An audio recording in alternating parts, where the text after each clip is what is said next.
오늘 함께 나눌 하나님의 말씀은 누가복음 12장 49절에서 59절까지의 말씀입니다. 누가복음 12장 49절에서 59절까지의 말씀입니다. 하나님의 말씀 함께 봉독하도록 하겠습니다. 내가 불을 땅에 던지러 왔노니 이 불이 이미 붙었으면 내가 무엇을 원하리요? 나는 받을 세례가 있으니 그것이 이루어지기까지 나의 답답함이 어떠하겠느냐?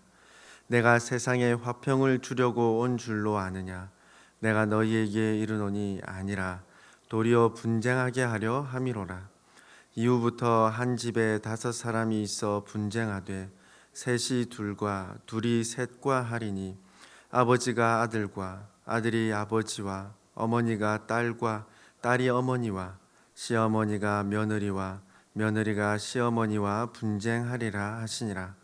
또 무리에게 이르시되 너희가 구름이 서쪽에서 이는 것을 보면 곧 말하기를 소나기가 오리라 하나니 과연 그러하고 남풍이 부는 것을 보면 말하기를 심히 더우리라 하나니 과연 그러하니라. 외식하는 자여 너희가 천지의 기상은 분간할 줄 알면서 어찌 이 시대는 분간하지 못하느냐? 또 어찌하여 옳은 것을 스스로 판단하지 아니하느냐? 내가 너를 고발하는 자와 함께 법관에게 갈 때에 길에서 화해하기를 힘쓰라. 그가 너를 재판장에게 끌어가고 재판장이 너를 옥졸에게 넘겨주어 옥졸이 옥에 가둘까 염려하라. 내게 이르노니 한 푼이라도 남김없이 갚지 아니하고서는 결코 거기서 나오지 못하리라 하시니라. 아멘. 예수님께서 앞서 하신 말씀으로 주신 교훈이 무엇이었습니까? 사람은 이 땅을 살아가는 존재이지만 이 땅의 가치, 이 땅의 기준에 얽매이는 것이 아니라 눈앞에 있는 것만 바라보는 것이 아니라 하늘나라를 바라보며 하나님 아버지의 그 말씀에 신실히 순종하는 삶이 가장 바람직한 삶이라는 것을 가르쳐 주셨습니다. 영적으로 늘 깨어있는 신실한 삶을 가르쳐 주신 것이죠. 이어지는 오늘 말씀을 보면 말씀하신 궁극적인 하늘나라, 참 소망의 미래를 바라보는 삶은 과연 어떤 삶인지를 가르쳐 주고 계심을 알 수 있습니다. 오늘 말씀으로 저와 여러분이 걸어가는 또 걸어갈 믿음의 삶을, 믿음의 길을 다시 한번 생각하며 믿음의 각오를 다질 수 있는 귀한 시간 되기를 원합니다. 오늘 말씀을 보면 예수님께서 크게 두 가지를 가르쳐 주고 계심을 알 수 있습니다. 첫째, 예수님께서 이 땅에 오신 이유, 두 번째로는 이 시대가 어떤 시대인가를 가르쳐 주고 계심을, 교훈을 전하고 계심을 알 수 있습니다. 먼저 예수님께서 이 땅에 오신 이유에 대한 말씀을 하시면서 매우 의외의 말씀을 하십니다. 내가 불을 땅에 던지러 왔노니. 과연 예수님께서 하신 이 말씀에는 어떤 뜻이 담겨 있는 것일까요? 사실 이 구절을 해석하기에 조금 난해한 구절이기도 합니다. 그러나 예수님께서 하신 이 말씀의 의미를 생각해 보기 위해서는 먼저 이 말씀의 번역을 살펴보는 것이 좋겠습니다. 49절의 말씀을 헬라어 원어로 살펴보면 T라는 의문 대명사가 있는 것을 알 수 있습니다. 이 의문 대명사가 해석되는 의미가 여러 가지입니다. 첫째, 이 T를 무엇이라고 의미하는 것으로 해석한다면 우리말 번역 성경처럼 내가 무엇을 바라겠는가, 만일 이 불이 이미 붙었으면으로 해석할 수가 있습니다. 이렇게 해석한다면 불이 아직 붙지 않았으므로 예수님께서 불이 붙도록 간절히 원하고 계신다는 의미로 볼 수 있습니다. 두 번째로 이 T를 얼마나라고 해석한다면 이 불이 이제 붙어 있기를 내가 얼마나 바라고 있는가라고 해석할 수 있습니다. 이렇게 번역한다면 예수님께서 지금 현재 불이 붙어 있기를 간절히 바라고 계신다라는 의미로 볼 수 있습니다. 세 번째로는 이 T를 어찌라고 해석한다면 내가 어찌 이 불이 이미 붙었으면 하고 바라리요라고 해석이 됩니다. 이 해석은 앞선 첫 번째와 두 번째 의미와는 정반대로 불이 붙지 않기를 바란다라고 해석이 됩니다. 그러나 이어지는 문맥과 의미들을 볼 때 예수님께서는 불을 던지셨으며 또한 그 불이 지금 계속해서 이어지기를 바란다고 볼 수가 있겠습니다. 그렇다면 예수님께서 말씀하신 이 불은 무엇을 의미하는 것일까요? 누군가는 이 불과 깊은 연관이 있는 성령 하나님으로 해석하기도 하지만 앞뒤 전체 문맥상으로 보기에는 어색한 해석입니다. 이 불은 뒤이어지는 51절부터 53절까지 말씀하신 사람들의 모습과 병행 북문인 마태복음 10장 34절부터 39절까지의 말씀을 비교해 볼 때에 예수님께서 말씀하신 이 불은 성도가 겪는 고난, 박해에 더욱 집중하신 의미라고 우리는 볼 수 있겠습니다. 한편 앞서 나누었던 누가복음 3장 17절에 세례 요한은 예수님의 사역에 대한 증언을 했을 때 당시 이렇게 이야기했습니다. 손에 키를 들고 자기의 타작마당을 정하게 하사 알곡은 모아 곳간에 들이고 쭉정이는 꺼지지 않는 불에 태우시리라. 불에는 심판의 의미도 담겨 있음을 생각해 볼 때에 악인에 대한 심판의 의미 또한 담겨 있다는 것도 생각해 볼 수가 있겠습니다. 성도의 고난과 박해 또는 심판이라는 이 두 가지 의미가 모두 풍성하게 담겨 있다고 보는 것이 가장 타당할 것입니다. 특별히 오늘 본문의 흐름에 비추어 본다면 예수님께서 말씀하신 이 불은 악에 대한 심판이라는 의미보다는 앞서 생각했듯이 성도가 겪는 고난, 박해를 더욱 집중하고 드러내신 의미라고 할 수 있다는 것이죠. 오늘 본문 52절과 53절 말씀 보면 가장 가까운 가족끼리도 분쟁합니다. 그 이유는 예수님께서 던지신 불 때문이죠. 예수님께서 던지신 이 불은 예수님께서 곧 받으실 세례에서부터 시작될 것을 예수님께서 말씀하십니다. 그렇다면 예수님께서 곧 받으실 세례는 무엇일까요? 예수님께서 공생애를 시작하시기 전 세례 요한으로부터 세례를 받으셨습니다. 그러므로 예수님께서 말씀하신 이 세례는 문자적인 세례가 아님을 알 수 있습니다. 세례에 담긴 의미는 죄에 대하여 죽고 다시 살아났음을, 죄 씻음 받았음을 상징합니다. 이 의미를 따라 볼 때에 예수님께서 곧 당하실 십자가의 죽음을 의미한다 할 수 있겠습니다. 예수님의 이 십자가 사역은 인류의 모든 죄를 대신하시는 대속의 의미가 담겨 있기 때문입니다. 예수님께서 십자가로 베푸시는 놀라운 대속의 세례로 인하여 불이 시작된다는 것입니다. 십자가 사역을 통하여 모든 인류의 구원자 되시는 예수님이 밝히 드러났습니다. 그럼에도 불구하고 믿지 않는 사람들, 인정하지 않는 사람들, 부인하는 사람들이 많습니다. 오히려 그 사람들이 믿는 사람들을 박해하기 시작하죠. 그 모습이 52절과 53절의 모습입니다. 곧 진리와 비진리의 충돌로서 결국 믿는 자들이 고통받으며 고난받는 모습들입니다. 예수님을 구원자로 믿는 삶, 참 제자로서 살아가는 삶은 고난과 박해가 있다는 예수님의 가르침입니다. 그러나 앞서도 잠깐 생각했듯이 성도를 향한 이 핍박은, 박해는 불이 상징하는 심판이 임박한 모습으로도 설명할 수가 있겠습니다. 남유다의 아하스 왕 시대에 활동했던 미가 선지자는 임박한 하나님의 심판을 선포했습니다. 그럼에도 우상 숭배를 멈추지 않는 이스라엘의 모습들이죠. 하나님의 말씀을 무시한 이스라엘은 더욱 부패하고 타락해 버리고 맙니다. 결국 하나님의 심판을 피할 수 없었죠. 그 당시를 묘사한 이스라엘의 모습이 미가 7장 6절에 이렇게 기록되어 있습니다. 아들이 아버지를 멸시하며 딸이 어머니를 대적하며 며느리가 시어머니를 대적하리니 사람의 원수가 곧 자기의 집안 사람이로다.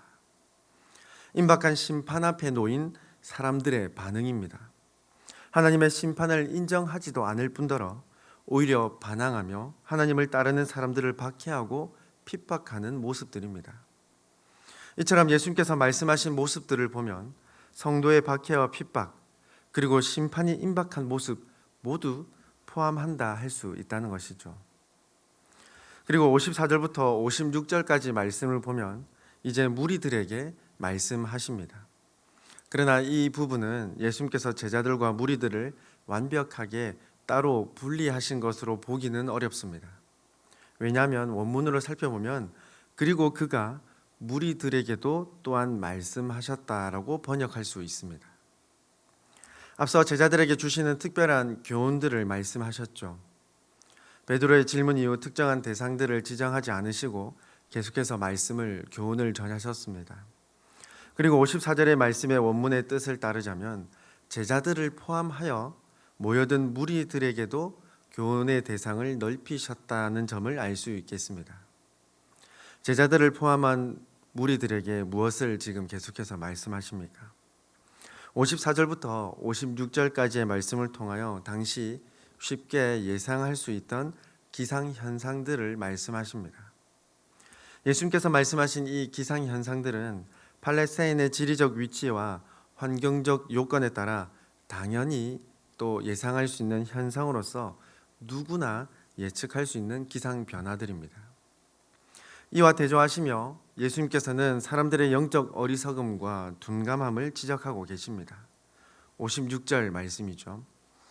외식하는 자여 너희가 천지의 기상은 분간할 줄 알면서 어찌 이 시대는 분간하지 못하느냐. 눈에 확연하게 드러나는 기상현상은 구분하면서도 영적으로 확연히 구분할 수 있는 진리와 비진리는 전혀 구분하고 있지 못함을 예수님께서는 지금 지적하고 계십니다. 참 하나님이신 예수님께서 이 땅에 오셨습니다. 그럼에도 당시 바리새인, 율법교사, 대부분의 이스라엘 무리들은 예수님을 온전히 믿지 못하며 분간하지도 못합니다. 뿐만 아니라 예수님을 통하여 선포되는 하나님의 사랑과 공의를 전혀 깨닫지 못하죠. 그리고 이어지는 58절과 59절 말씀으로 하나의 비유를 말씀하고 계십니다. 고발당한 한 사람이 있는데 말씀을 듣는 무리로서 비유하십니다. 고발당하여 법관에게 끌려가 재판을 받으러 갈 때에 고발한 그 사람과 화해하기를 힘써야 함을 말씀하십니다. 만약 그렇지 않으면 감옥에 갇히고 59절 말씀처럼 한 푼이라도 남기지 않고 그 어떠한 용납이 없이 모두 갚게 될 것을 말씀하십니다.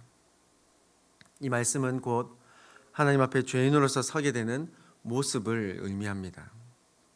조그만한 죄라도 절대 관가하지 않으시는 공의의 하나님께서 영원한 심판을 죄인에게 내리실 것을 말씀하시는 말씀입니다. 그렇다면 예수님께서는 지금 무엇을 강조하고 계신 것입니까? 고발한 그 사람과 화해하라는 그 말씀에 따라 참 재판장이신 하나님 앞에 온전한 회개를 지금 예수님께서 촉구하고 계신 것이죠. 이 회개는 어떻게 이어져야 합니까? 십자가 구속 사역을 통해 불을 던지신 예수님께로 이어져야만 합니다.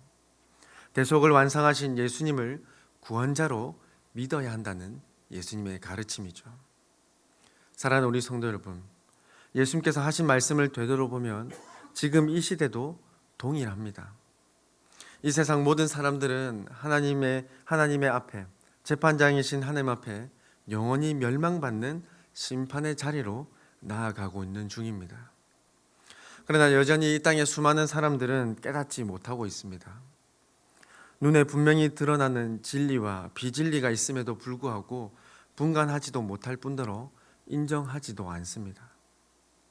오히려 진리를 믿는 사람들, 성도들을 박해하거나 핍박합니다.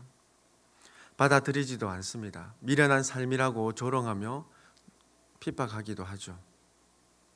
그렇다면 하나님의 성도로서 진리를 따르는 사람들로서 우리가 예측할 수 있는 것은 무엇입니까? 예수님께서 말씀하셨듯 진리와 비진리의 충돌, 예수님을 믿는 자들을 박해하고 핍박하는 시대가 지금도 여전히 계속해서 이어지고 있는 것을 볼 때에 예수님께서 이 땅의 심판주로 다시 오실 그날이 멀지 않았다는 사실을 우리는 다시 한번 확신하게 됩니다. 그렇다면 예수님께서 교훈하셨듯이 깨어 항상 준비하라는 그 교훈을 따라 깨어 항상 준비된 성도의 삶을 살아가는 것이 마땅하다는 것을 다시 한번 돌아보게 되는 것입니다. 또한 하나님의 심판이 임박했다는 것을 깨닫는다면 장차 예수 그리스도께서 반드시 이 땅에 다시 오실 것을 확신한다면 성도에게 찾아오는 고난과 핍박에 우리는 담대함을 가질 수 있을 것입니다. 왜냐하면 성도는 장차 완성될 하늘나라에 대한 소망을 품고 살아가는 사람들이며 장차 완성될 그 하나님의 나라에 들어갈 사람들이기 때문입니다. 이는 예수님을 믿는 믿음으로 인한 핍박과 박해이기 때문입니다. 진리에 속했기 때문에 받는 박해들이기 때문이죠. 마태복음 5장 11절과 12절 말씀입니다. 나로 말미암아 너희를 욕하고 박해하고 거짓으로 너희를 거슬러 모든 악한 말을 할 때에는 너희에게 복이 있나니 기뻐하고 즐거워하라. 하늘에서 너희의 상이 큼이라. 너희 전에 있던 선지자들도 이같이 박해하였느니라. 평생 걸어갈 믿음의 길에 대하여 담대한 확신으로 걸어갈 수 있기를 간절히 소망합니다. 뿐만 아니라 기뻐하고 감사하며 즐거워함으로 성도로서의 삶을 끝까지 신실하게 충성되이 걸어갈 수 있는 저와 여러분이 될 수 있기를 간절히 소망합니다. 함께 기도드리겠습니다. 사랑과 은혜가 무한하신 하나님 아버지, 오늘도 우리가 하나님의 말씀으로 시작하게 하시며 우리에게 허락하신 믿음의 삶이 얼마나 소중한지를 다시 돌아보게 하심에 감사드립니다.